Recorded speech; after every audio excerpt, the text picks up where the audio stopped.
خاتم النبيين وسيد المرسلين وإمام المتقين وعلى آله وصحبه أجمعين وبعد. قال الله تبارك وتعالى: أعوذ بالله من الشيطان الرجيم. إن الذين قالوا ربنا الله ثم استقاموا تنزل عليهم الملائكة ألا تخافوا ولا تحزنوا وأبشروا بالجنة التي كنتم توعدون. صدق الله العظيم. قال عليه الصلاة والسلام: إن الله يؤتي الدنيا لمن يحب ومن لم يحب ولكن الله لا يؤتي الدين إلا لمن يحب. أو كما قال عليه الصلاة والسلام: اللهم ألهمنا ما رشد أمورنا وأعذنا من شرور أنفسنا ومن سيئات أعمالنا اللهم إنا نجعلك في نحورهم ونعوذ بك من شرورهم. Alhamdulillah yang saya muliakan pimpinan syarikat, tuan, perempuan dirahmati lagi dikasihi Allah Subhanahu Wa Taala. Pertama dan selamanya kita syukur banyak pada Allah kerana masih lagi Allah panjangkan usia kita. Kalau kita dengar ada je kematian di mana-mana kan, insya-Allah masih lagi Allah beri peluang kepada kita untuk teruskan kehidupan dan diberikan kesihatan kepada kita. Kita berada pada pagi Jumaat yang mulia dalam bulan Rejab, insya-Allah. Dan kita semua tahu bahawa hari Jumaat ni ada dua waktu yang sangat dikabulkan doa. Perbezaan pandangan ulama dalam menyebutkan tentang perkara tersebut. Sehingga kan ada ulama kata lebih baik sepanjang hari dalam Jumaat ni berjaga-jagalah percakapan kita, sebab dalam hari Jumaat ni ada waktu doa makbul. Lebih-lebih lagi ibu-ibu, masya-Allah, terhadap anak-anak. Hari Jumaat ni jagalah percakapan. Hari lain mungkin bolehlah kita nak marah anak lebih kurang. Hari Jumaat ni kita jaga sebab takut jadi doa. Sebab ulama membahaskan tentang perkara tersebut. Ulama mengatakan bahawa doa ni kabul bila mana terhimpun salah satu daripada tiga ataupun tiga-tiga.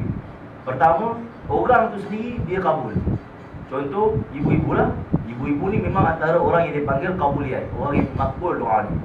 Para ahli ulama, orang-orang saleh, mak ayah kita, ni semua doa yang dipanggil kabuliyat. Orang tu sendiri kabul.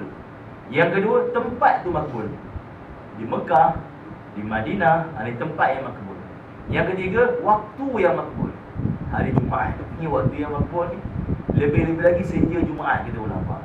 Ataupun malam Jumaat, ataupun malam Lailatul Qadar, ataupun malam nisfu Syaban. Ini antara waktu yang makbul. Jadi maksudnya ayah-ayah, ibu-ibu ataupun tuan-tuan perempuan dirahmati lagi dikasihi Allah, ini tiga waktu yang dipanggil kata ulama himpunan makbuliyat doa.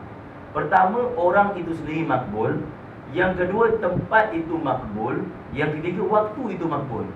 Salah satu daripada tiga ni boleh jadi syarat untuk makbul doa. Ataupun boleh berlaku tiga-tiga berlaku serentak.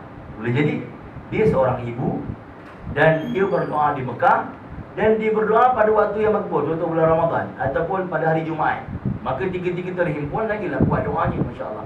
Jadi macam hari Jumaat ni hari yang mana waktu makbul. Maka khususnya ibu-ibu lah perlu jaga percakapan. Sebab ada juga ibu-ibu yang datang jumpa kami, ustaz-ustaz, dia kata, ustaz, boleh tak baca air penawar untuk anak saya? Anak saya ni kismis minda dah habis 10 botol lah. Examo 4 botol habis. Tapi macam tak faham lah dia belajar. Saya pun tak tahu kenapa. Jadi kita pun bagi recall dekat dia, bagi dia cuba macam dia ingat. Pernah tak akak cakap apa-apa kat anak akak? Contohlah, saya tak kata akak, tapi contoh.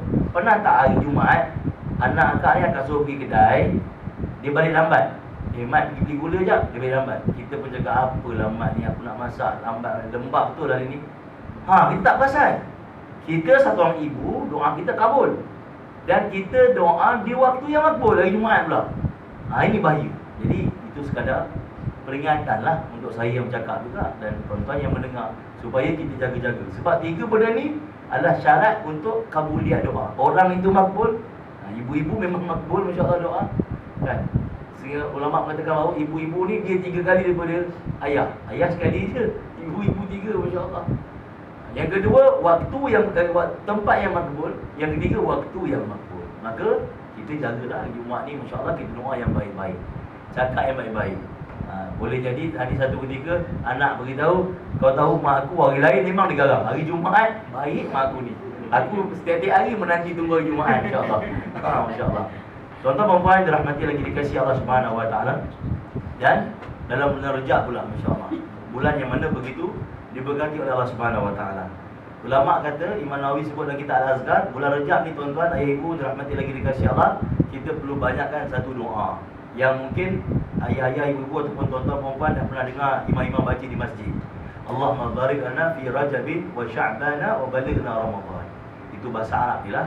Bahasa Melayu dia, ya Allah berkati kami bulan Rajab dan juga Sya'ban, dan sampaikanlah kami hingga bertemu Ramadan. Maksudnya panjang umur. Ini Imam Nawawi tuan-tuan yang anjurkan. Ada orang tanya saya, Ustaz, ni doa ni betul ke tak betul? Saya dengar pun terkejut. Sebab saya kata tuan, yang bagi tahu ni Imam Nawawi, bukan Pak Haji Nawawi kontraktor. Kalau Pak Haji Nawawi beritahu, mungkinlah tuan boleh confuse macam tu. Tapi yang beritahu kita ni Al-Imam Nawawi, ulama besar. Dalam kitab Al-Azkar, Imam Nawawi menunjukkan bulan Rajab kita mula banyakkan doa, Allahumma barik lana fi Rajabin wa Sya'bana wa balighna Ramadan. Dan juga satu orang ulama namanya Imam Wahab bin Munabbih, dia mengatakan bahawa bulan Rajab ni kita mula banyakkan satu wirid. Wirid dia pendek je. Mungkin tuan-tuan perempuan sekali dengar dah boleh ingat dah. Pendek je. Allahumma ghfirli warhamni wa tub alayya. Saya ulang balik. Allahumma ghfirli warhamni wa tub alayya. Pendek je. Ulama-ulama mengatakan bahawa orang-orang soleh zaman sahabat Nabi dulu, masuk bulan Rajab mereka banyakkan wirid ni, Kak. Masya-Allah.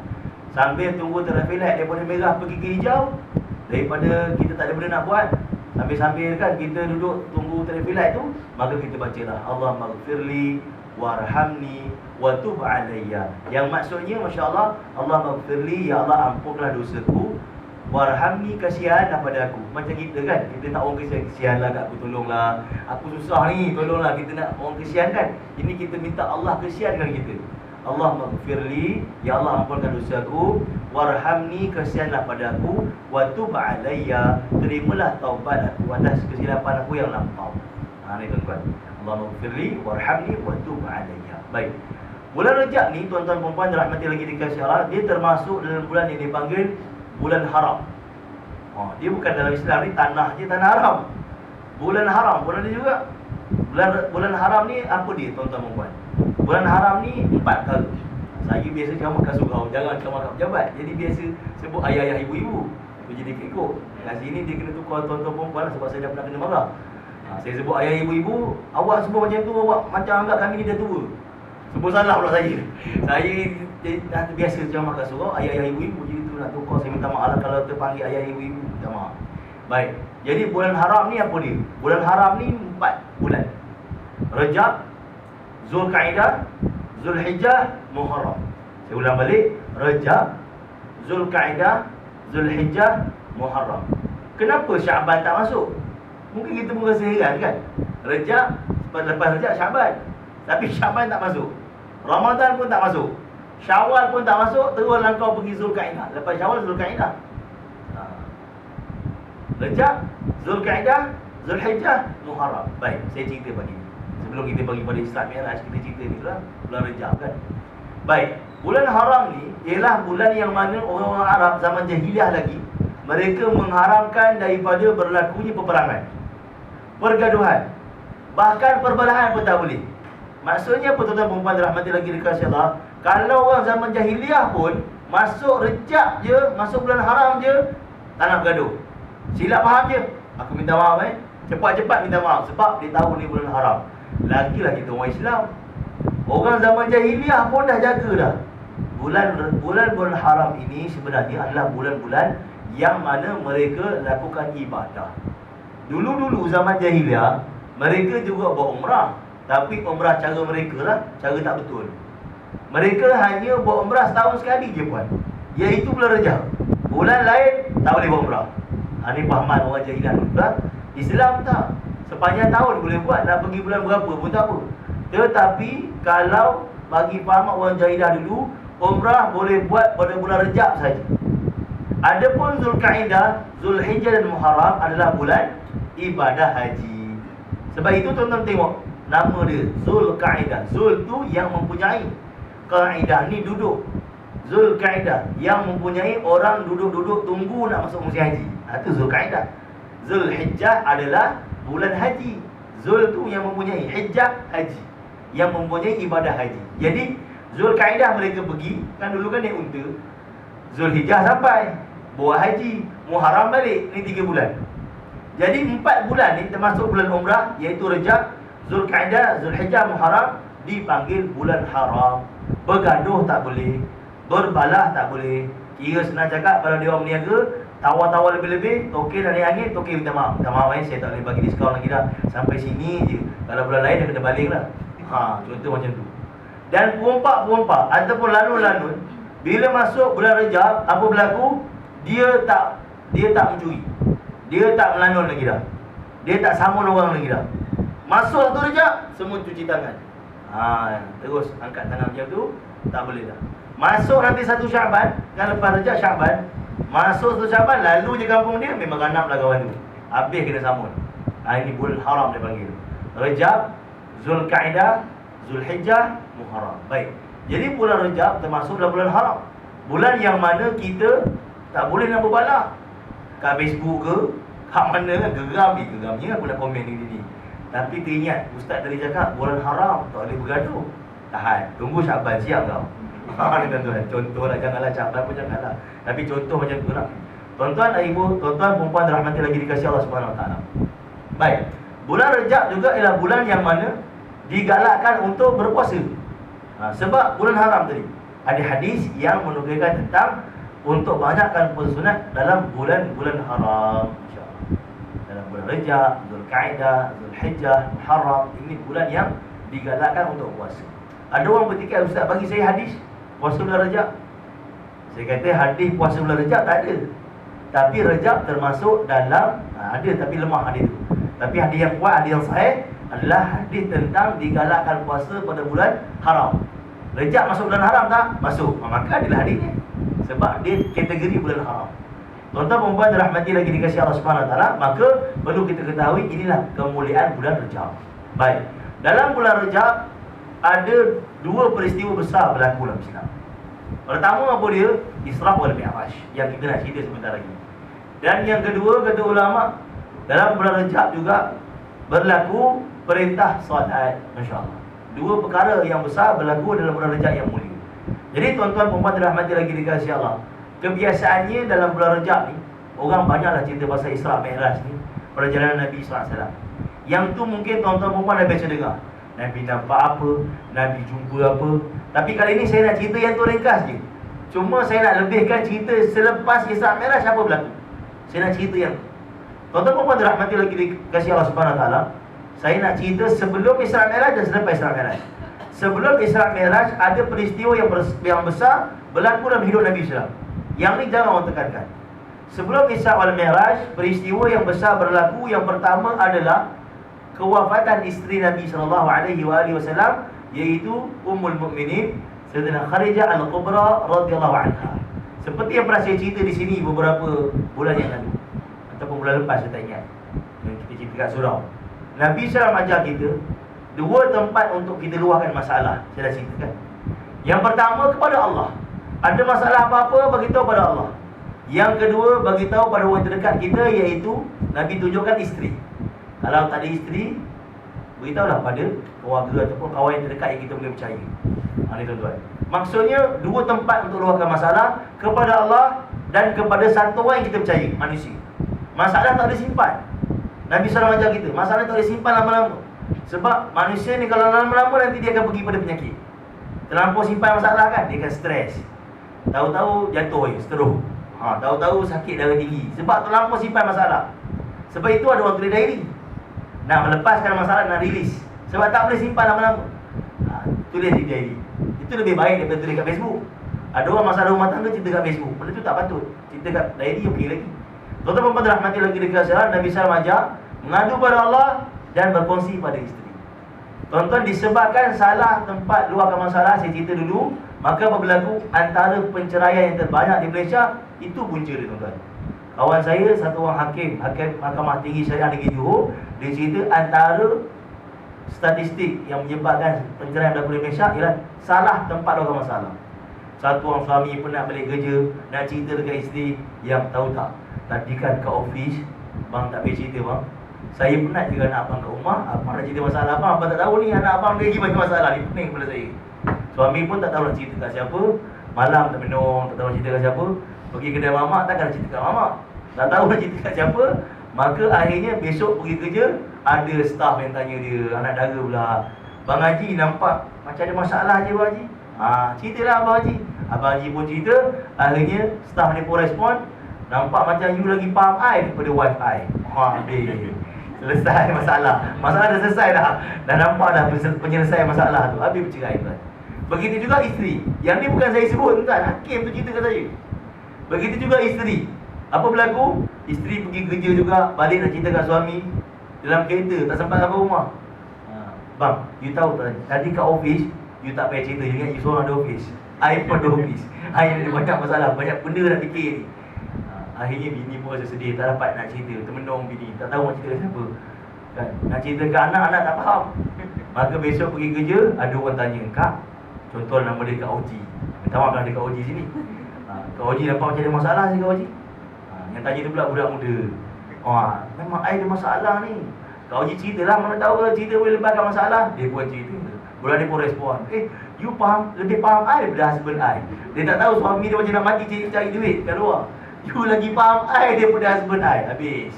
Maka itu jadi punca perceraian. Sedangkan Nabi SAW dah ajar tempat luahkan masalah pada Allah di malam hari, tuan-tuan. Tahajud, waktu duha, kita bercakap dengan Allah. Orang Melayu tu tuan yang mulia, antara masalah dia ialah dia takut nak doa. Dia minta dengan orang tak segan. Kan minta dengan orang pinjam duit ke apa tak segan. Tapi dengan Allah, takkan nak minta dengan Allah macam tu Ustaz. Dia faham dengan Allah ni minta surga dengan selamat daripada azab kubur je. Dia faham macam tu. Sedangkan Nabi ajar iza sa'alta fas'alillah. Nak apa-apa minta dengan Allah. Sehingga kan satu orang sahabat Nabi masuk Masjid Nabawi, doa lama. Nabi SAW tanya sahabat tu, kamu tahu dia doa apa? Tak tahu. Dia minta nak garam. Nak garam minta dekat Masjid Nabawi. Bayangkan nak cerita sahabat Nabi apa pun minta dengan Allah. Hari ni ada tempat-tempat saya ceramah ke tuan-tuan. Tuan-tuan nak apa minta dengan Allah? Ustaz, takkan nak kereta pun minta dengan Allah? Iya. Minta dengan Allah, nanti Allah bagi jalan. Allah bagi cara untuk kita dapat rezeki kereta tu. Bahkan kalau tuan-tuan tanya pakar-pakar motivasi, dia siap cakap lagi, tuan-tuan kena minta spesifik. Kalau nak kereta Honda, Honda apa? Sekarang dia bagi BRB kan marah pula. Nak CRB minta, tapi tak sebut. Dapat BRB. Alamak, kecil lah. Apalah, komplain pula. Minta lah. Nak warna apa, bagi tahu. Kalau dapat warna biru kan marah pula. Saya suka warna kuning kan. Minta spesifik. Sama macam tu sekali. Tapi sebab kelemahan kita, satu, kita rasa takkan nak minta dengan Allah macam tu. Yang pertama. Yang kedua, malas lah nak doa. Ni lagi bahaya. Ada orang kata malas nak doa. Macam semalam lah ya Allah. Macam semalam doa panjang. Macam semalam je lah. Ni masalah tuan-tuan. Sebab Allah SWT suka hamba yang minta dengan Allah. Sehingga kan Allah beritahu kepada Nabi. Allah beritahu dalam muka surat Ramadan, perintah puasa, ayat paling bawah Allah Ta'ala beritahu kepada Nabi, wa iza sa'alaka ibadi anni fa inni qarib. Dan bila hamba-Ku bertanya tentang diriku, wahai Muhammad, beritahulah aku ni dekat.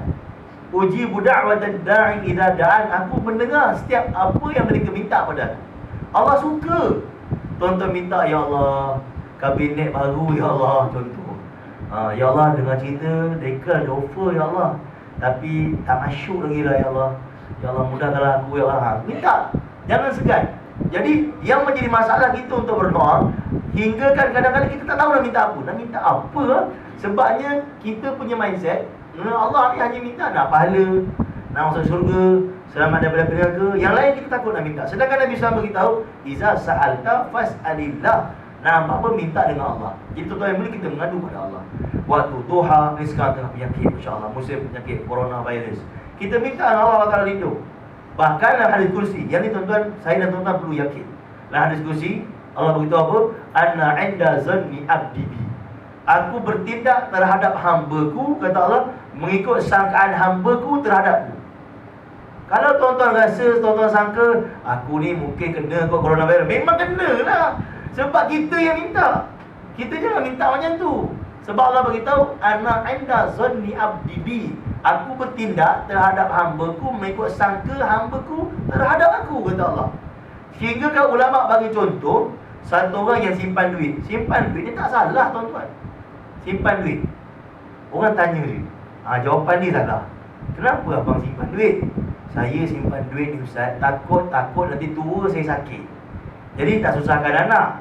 Yang tu yang salahnya. Sebab dia sangka dia tua dia sakit. Simpan duit tak salah, tapi dia mau rasa tua pun saya sihat.